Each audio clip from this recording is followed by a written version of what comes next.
What are the essential elements of a valid contract? State in brief कि sir 11 essential elements बताए हुए हैं, कुछ जो सेक्शन 10 में कवर हो रहे हैं, कुछ जो सेक्शन 10 में नहीं कवर हो रहे हैं, उनको अलग से लिस्ट डाउन भी किया है टेबुलर फॉर्मेट में। बता लोगे? Yes sir, these are the essential elements of creating a valid contract.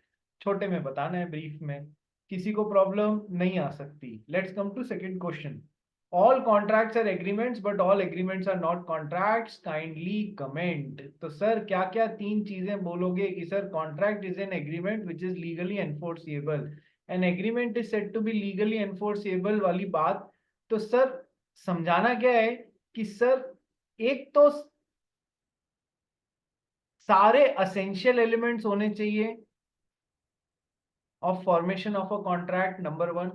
Number two कि सर कॉन्ट्रैक्ट जो एग्रीमेंट जो होता है वो डोमेस्टिक एग्रीमेंट्स होते हैं, सोशल एग्रीमेंट्स होते हैं, रिलीजियस एग्रीमेंट्स होते हैं, मॉरल एग्रीमेंट्स होते हैं, बिजनेस एग्रीमेंट्स होते हैं। सो इन चारों में बाय डिफॉल्ट हम ये मान के चलते हैं there is no intention to create a legal relationship. इनमें कोई इंटेंशन नहीं है to create a legal relationship, ठीक है, जबकि बिजनेस एग्रीमेंट्स में होते हैं। इस वजह से भी कई एग्रीमेंट्स कॉन्ट्रैक्ट्स नहीं होते हैं। Case Balfour versus Balfour, case का नाम आना चाहिए, पूरा केस समझाने की कतई आवश्यकता नहीं है, ठीक है। केस जो मेन पंच लाइन है ना उस केस की, that social domestic and all these agreements do not have intention to create a legal relationship, so they are not, these agreements are not contracts, bracket Balfour versus Balfour. क्या second question में किसी को कोई problem है? नहीं sir. ऐसा भी बोल सकते हो कि सर एग्रीमेंट एक बहुत ब्रॉडर टर्म है इन कंपैरिजन टू कॉन्ट्रैक्ट, ठीक है।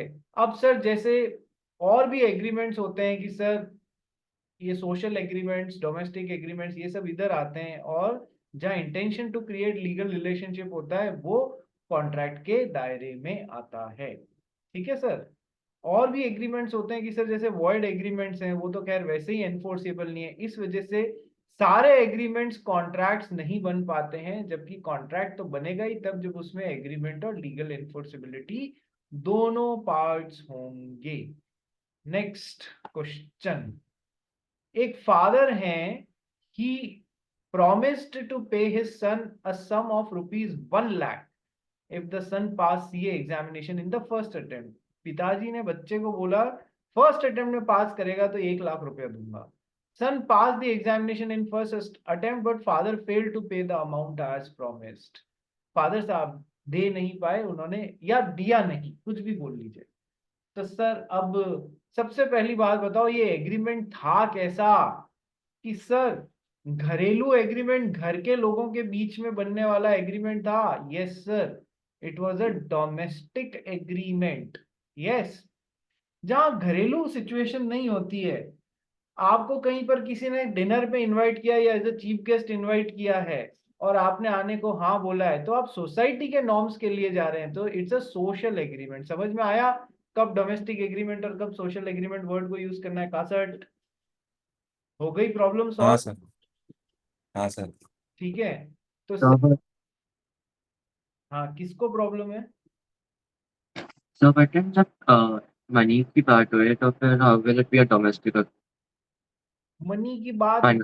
मनी की बात तो हो रही है, पर क्या पिताजी का इंटेंशन सही में है पैसे देने का? नहीं, वो तो ऐसे ही बोल दिया उन्होंने।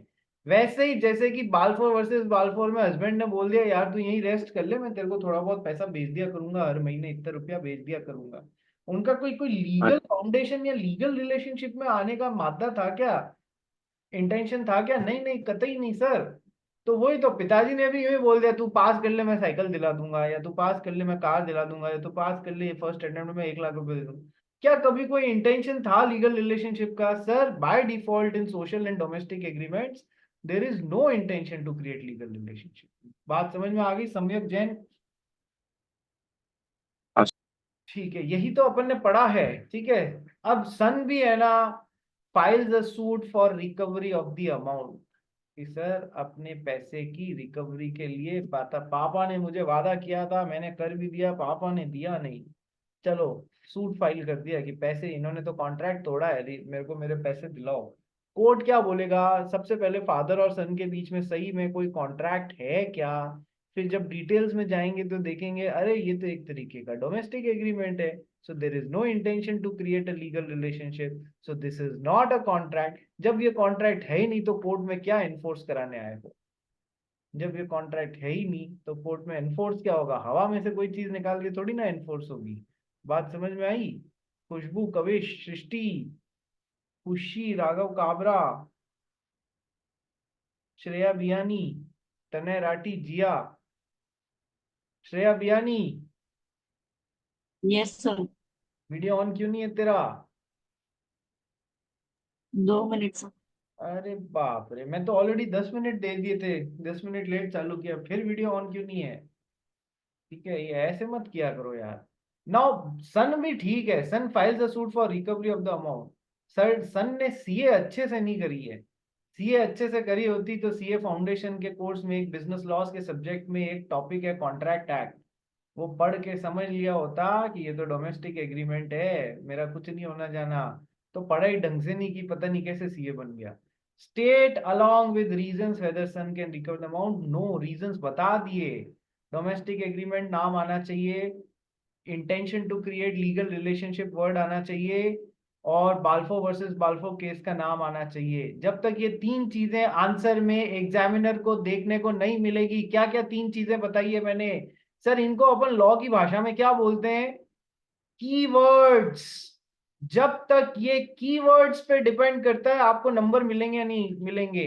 आपको आता कितना ही अच्छा है, मतलब आपको पूरा जो मैंने समझाया वो सब समझ में आ गया, लेकिन यदि आपको कीवर्ड्स नहीं आते हैं या आपने एग्जाम में कीवर्ड्स मेंशन नहीं किए तो आपके नंबर टाइम टाइम फिस हो जाएंगे, ये बात ध्यान रखना। तो क्या तीन कीवर्ड बताए, तो ये अब as a student of law तुमको समझना है कि क्या कीवर्ड मैं मेंशन करूं। सबसे पहला मैंने बताया कि sir it's a kind of domestic agreement, ये कीवर्ड जब तक नहीं आएगा तब तक नंबर नहीं मिलेंगे। जहां पर डोमेस्टिक एग्रीमेंट आता है वहां पर अगला वर्ड आता है in domestic agreement there is no intention to create legal relationship, there is no intention to create a legal relationship.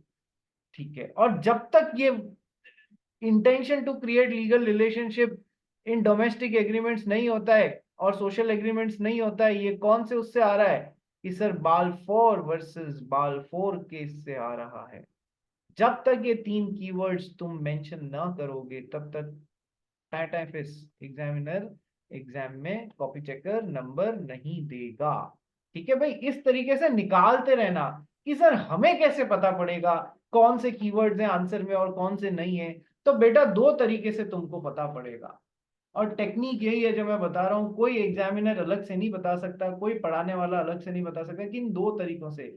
एक तो मेरे वॉइस मॉड्यूलेशन से, जहां पर मैं पढ़ते वक्त कोई चीज पे बहुत ज्यादा वॉइस प्रेशराइज कर रहा हूं, अपने आप समझ जाना कि वो कीवर्ड है, नंबर वन। और नंबर टू, जैसे जैसे तुम पढ़ोगे तुमको तुम्हारे एक्सपीरियंस से पता लगने लग जाएगा, अरे यार ये तो कीवर्ड लग रहा है, इसको अंडरलाइन करो, और इसको अंडरलाइन करके रखो या अपने नोट्स में हाईलाइट करके रखो, ताकि जब आंसर बनाए तो ये वर्ड आना ही चाहिए। Experience matters. ठीक है जी, चलिए नेक्स्ट। सर हाँ सोशल एग्रीमेंट वाले केस में भी बैल्फोर वर्सेस बैल्फोर ही आएगा। हाँ, अपन लिख सकते हैं, देख अपन पॉइंट क्या बोल रहे हैं, there is no intention to create legal relationship, तो उसमें अपन ये बाल्फोर वर्सेस बाल्फोर जोड़ सकते हैं।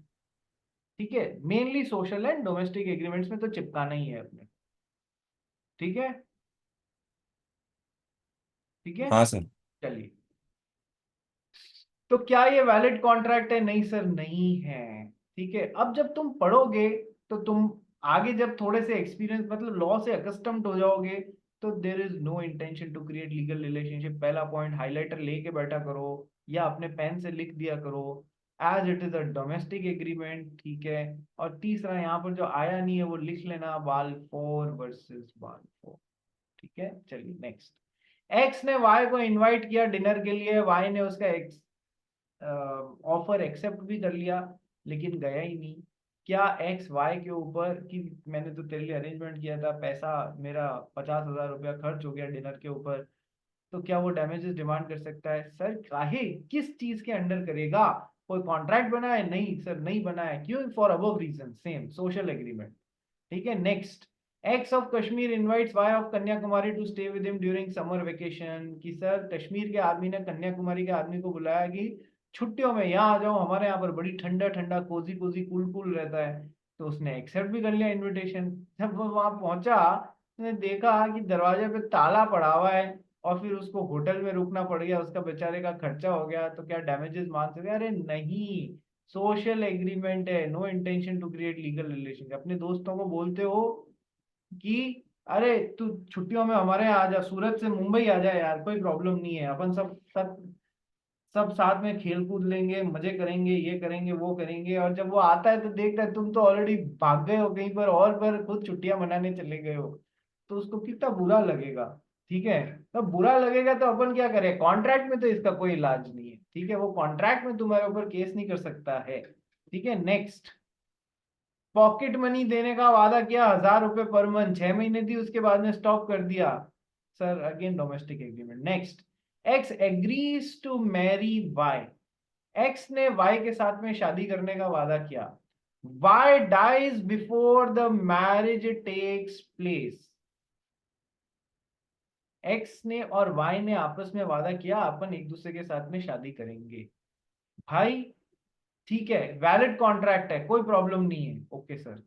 लेकिन सर भविष्य में इतने महीने बाद, 2 महीने बाद, 1 महीने बाद शादी करेंगे, लेकिन शादी करने से पहले ही इन साहब की डेथ हो गई, मैडम जी की डेथ हो गई मान लो, तो सर अब क्या इस कॉन्ट्रैक्ट को कभी पूरा किया जा सकता है? नहीं सर, ये due to change in circumstances, change in circumstances. Valid contract किसमें कन्वर्ट हो गया? वॉइड कॉन्ट्रैक्ट में।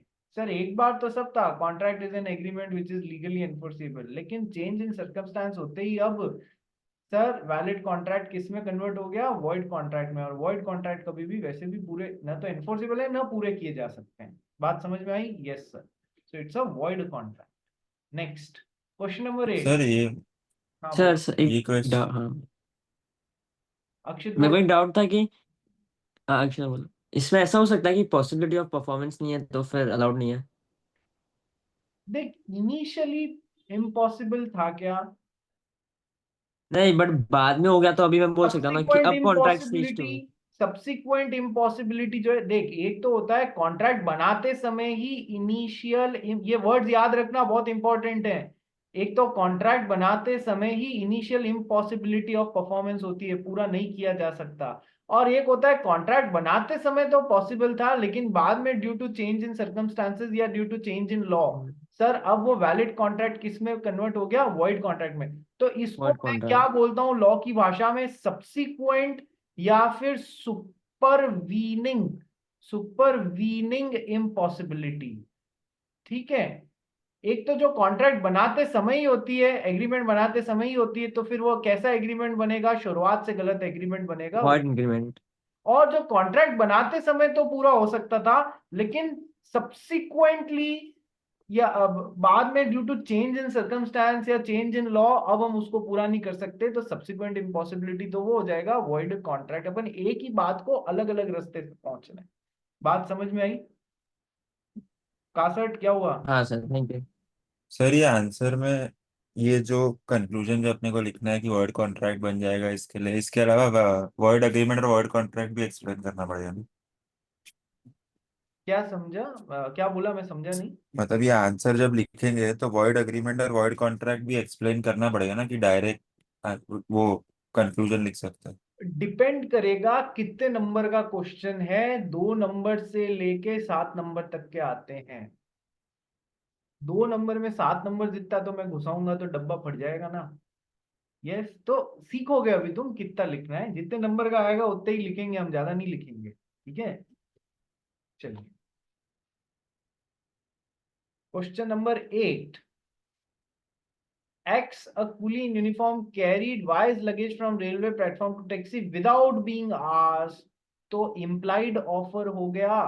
यस सर, क्या उसने कोई शब्दों का इस्तेमाल करके ये सब प्रोसेस चालू करी नहीं। Y does not make any attempt to stop X. एक तो होता है भाई मेरा सामान कहाँ ले जा रहे हो, ओए रुक जा, तो फिर शब्दों का इस्तेमाल होके फिर शब्दों में प्रोसेस चालू हुई। एक आप चुपचाप उसके पीछे चलने लग जाते हैं। तो इम्प्लाइड ऑफर का क्या कर दिया आपने, अपने एक्शन से इम्प्लाइड एक्सेप्टेंस कम्युनिकेट कर दिया, हाँ तू मेरा सामान ले जा, मैं तेरे को पेमेंट कर दूंगा, ठीक है। सो उसको रोकने का कोई अटेम्प्ट नहीं करते हैं। Is Y bound to make payment to X, yes, कारण it's an implied sort of contract made without using any words, ठीक है।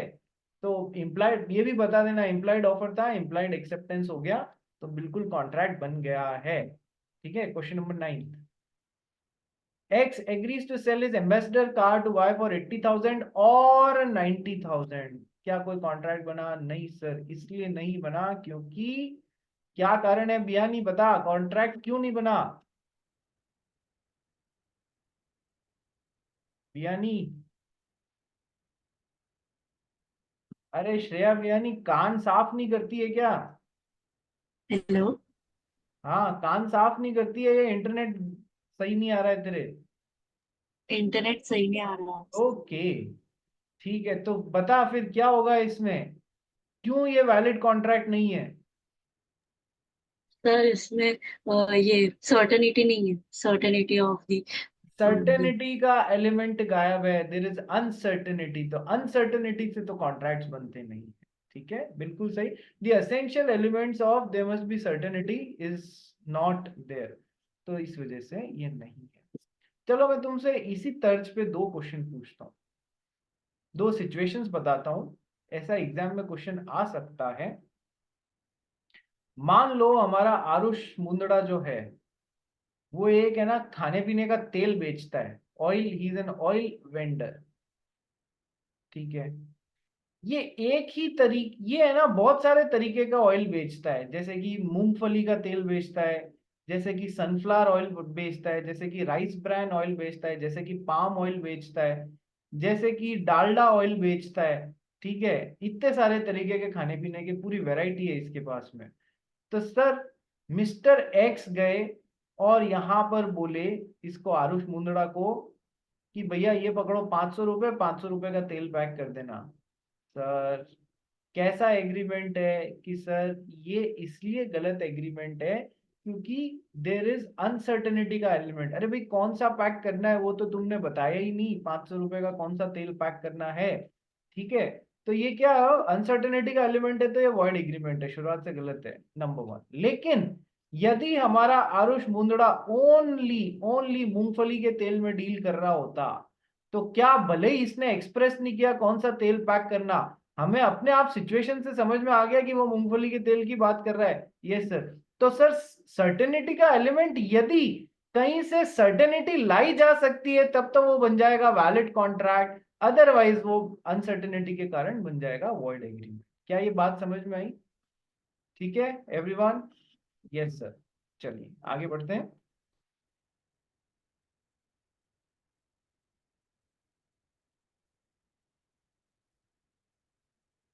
Next question, M a minor borrowed 1000 from B. जैसे ही माइनर का नाम सुनो तुम्हारे क्या खड़े हो जाने चाहिए, कान, ठीक है। So M minor borrowed 1000 from B and agreed to repay it within 3 months। Sir क्या माइनर वैलिड कॉन्ट्रैक्ट बना सकता है? नहीं बना सकता। he failed to return the amount after time period of 3 months, can we realize his money from him through a court of law?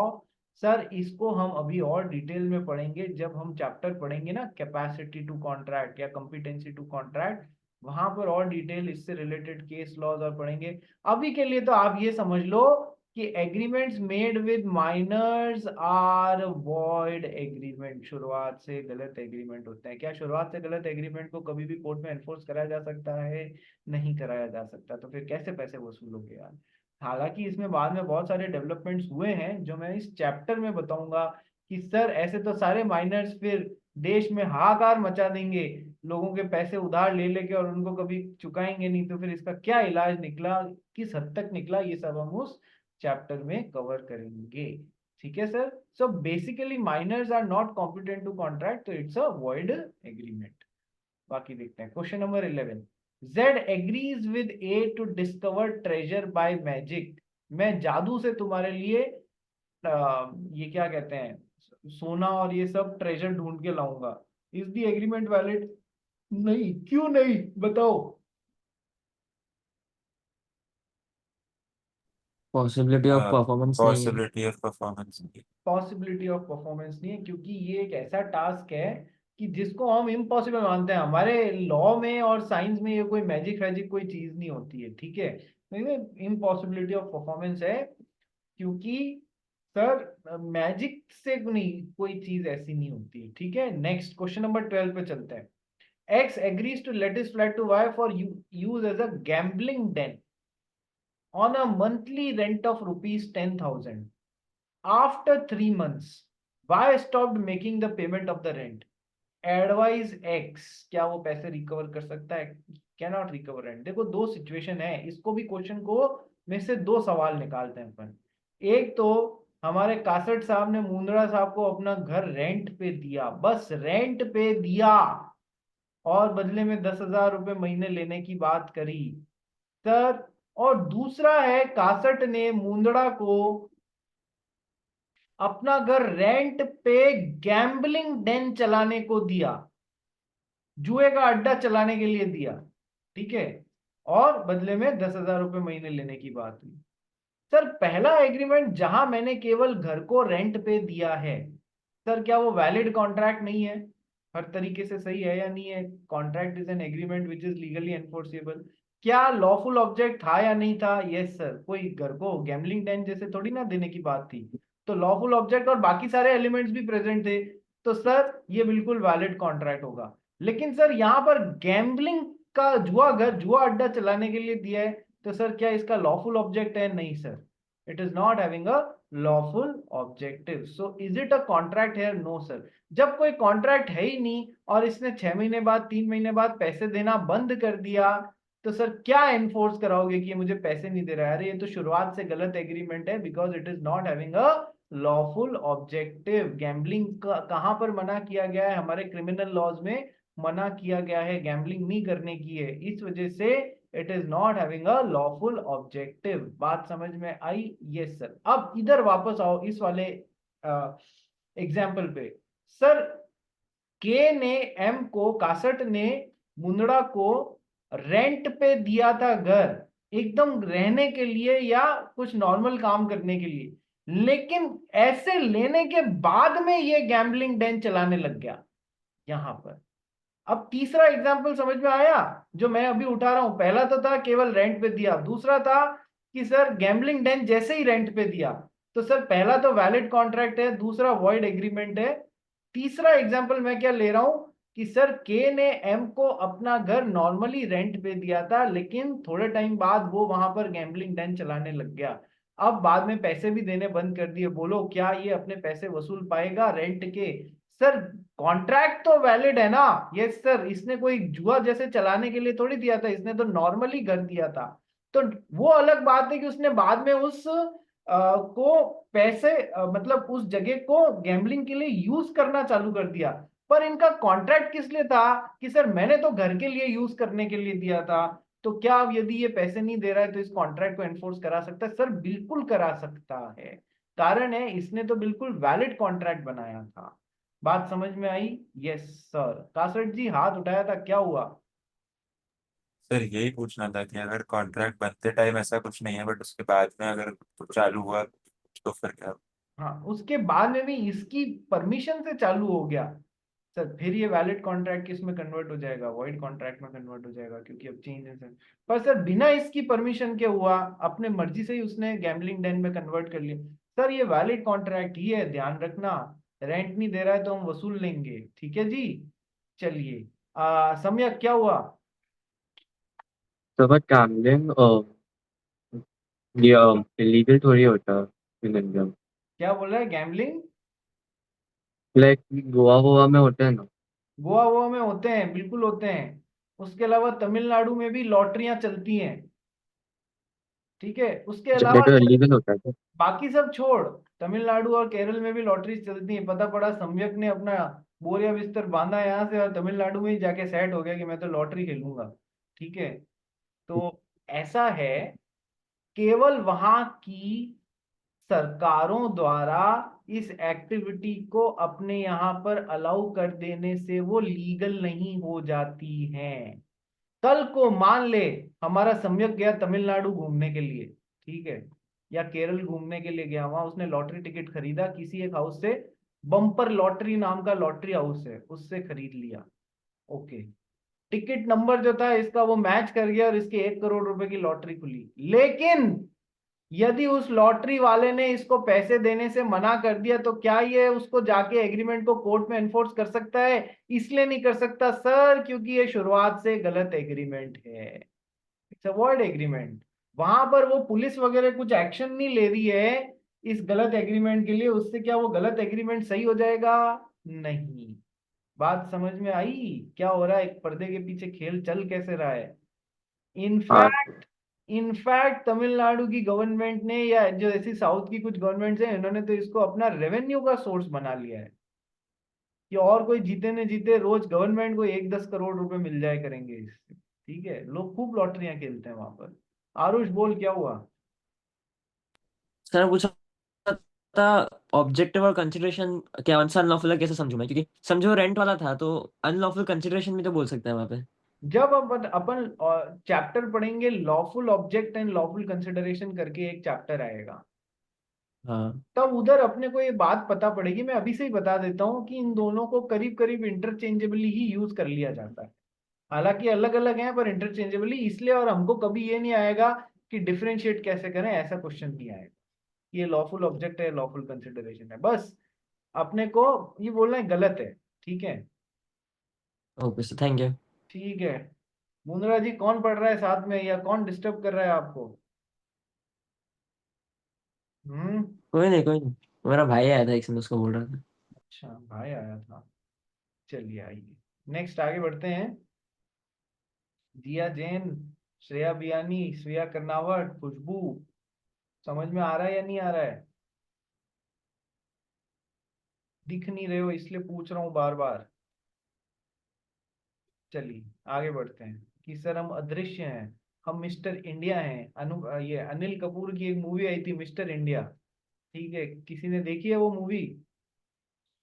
Mister India बहुत पुरानी, आज से 25-30 साल पहले आई थी। तो it was a blockbuster film of its own time, जहां पर अनिल कपूर गायब हो जाते थे। Next question number 13, state the points of difference between N illegal agreement and void agreement. Sir कराया था ना, इलीगल एग्रीमेंट और वॉइड एग्रीमेंट में क्या डिफरेंसेस हैं? कि सर ऑल इलीगल एग्री, एक तो illegal agreement is a sort of void agreement, yes, but all illegal agreements are not are void agreements, whereas all void agreements are not illegal agreements।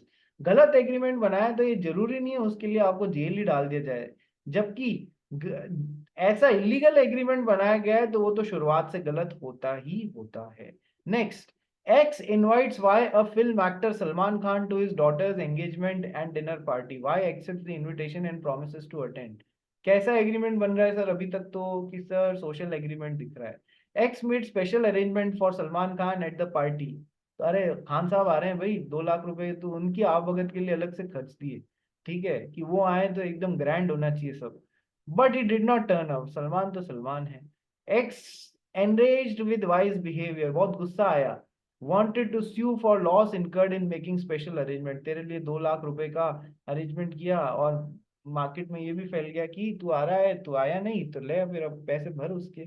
X is seeking your advice। अरे भाई it's a social agreement, no intention to create legal relationship, Balfour versus Balfour, therefore उसके खिलाफ कुछ नहीं किया जा सकता सलमान के खिलाफ। लेकिन कहानी में ट्विस्ट, यदि यदि उसने पैसे लेके आना स्वीकार किया होता तो सर फिर ये कैसा एग्रीमेंट होता? It would have been a business agreement. और अब वो नहीं आता तो उसकी ठुकाई पक्की थी, ठुकाई वाली मतलब कोर्ट में घसीटा जा सकता था उसको। आ गया कारण समझ में? यस सर, कारण आ गया समझ में। कितने लोगों ने सच में सॉल्व किया था इनको क्वेश्चंस को, घर पे देखने की कोशिश करी थी? जूम वाला हाथ खड़ा करो, जूम वाला। कितने लोगों ने सही में किया था?